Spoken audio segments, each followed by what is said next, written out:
Bryd sy'n sicr wedi gwneud ei farc ar y diwydiant defaid yw'r Miwl Cymreig, sef croesiad o'r Wyneblas Caerlir, sef y bryd welon ni'n gynharach heddi, a hefyd croesiad gyda y ddafad fynydd gynenid. Nawr te, Will Jones o'r Trasiwg, ti wedi bod yn y cylch fe, droion dy hunan y cystadlu, a wedi ennill.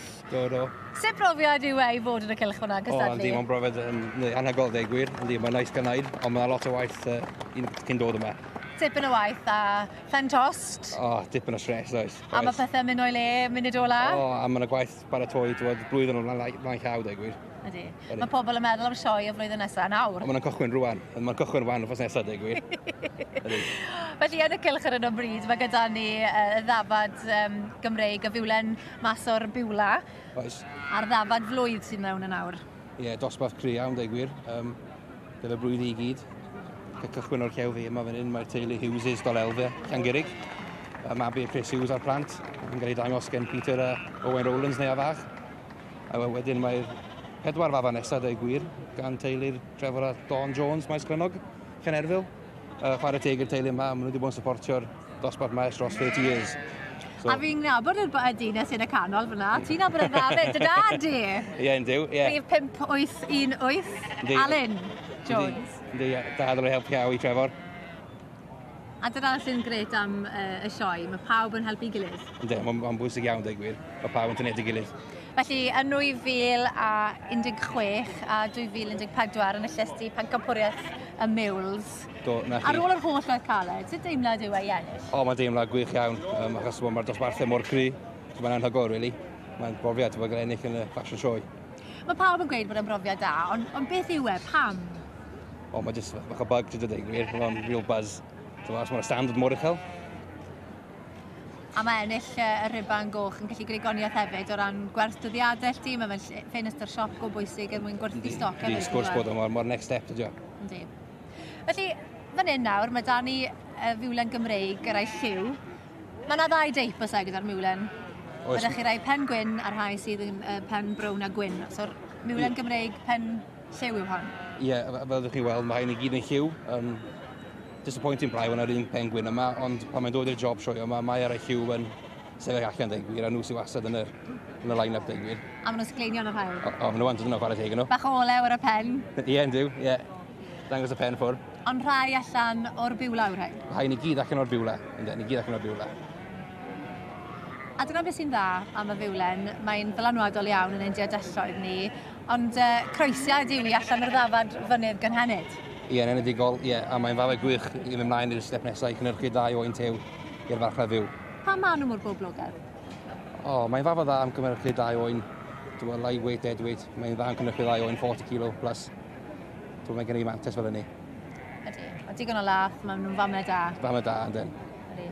Prysio wyn wedi bod yn dda ar ddechrau'r flwyddyn, a wedyn wedi gostwng wedyn yn sydyn. Yndyn, chi'n rhaid, wyn i cychwyn ffwrdd yn eitha o dde, tan rhyw mis yn ôl. Gyffyn bach o dip am syni, ond maen nhw'n codi nôl fyny wan ar y funud. Fi gwmpodd rhyw 40 pint y pen mewn cwpl o nosau? Do, 39-40 pound a head. Ond maen nhw wedi lefel ac cael just os y 3 bint wan i weld. A chi yn y Trasiwg gwerthu di llun, sydd dath i? Do, champion, do very hapus. Do, hapus iawn, chwarae teg. Beth oedd y trade? Overall average yn 306 o dda.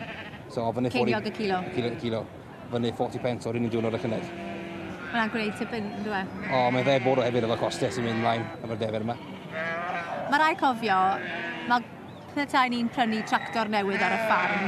Mae eisiau lot fwy o ddefed i brynu'r tractor yna heddi i gymaru a fel oedd i 40-50 mlynedd nôl, yn dweud? Hollol, mae costau ddim yn allan trwy tod.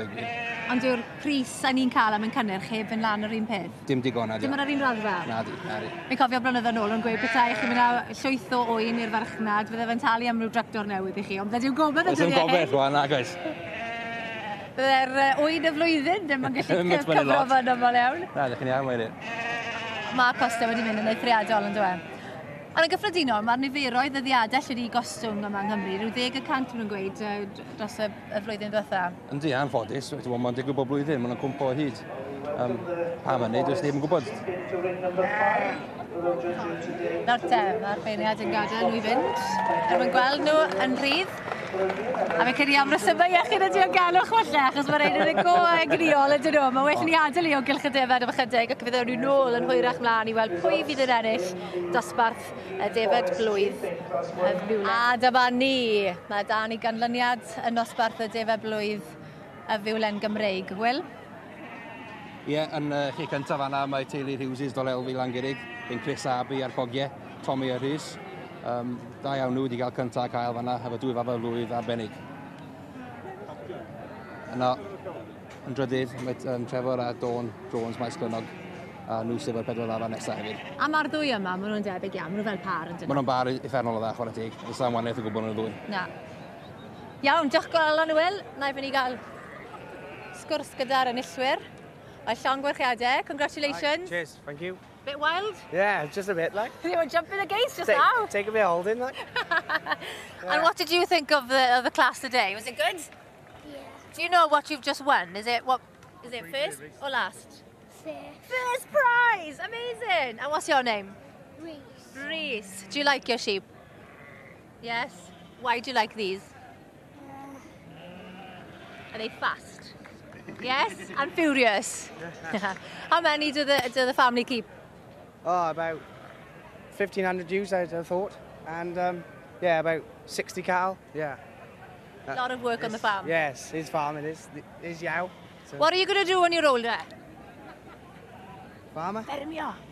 I don't know. I don't know! You're going to be a farmer! Llon gwerchiadau mawr iawn. Well done.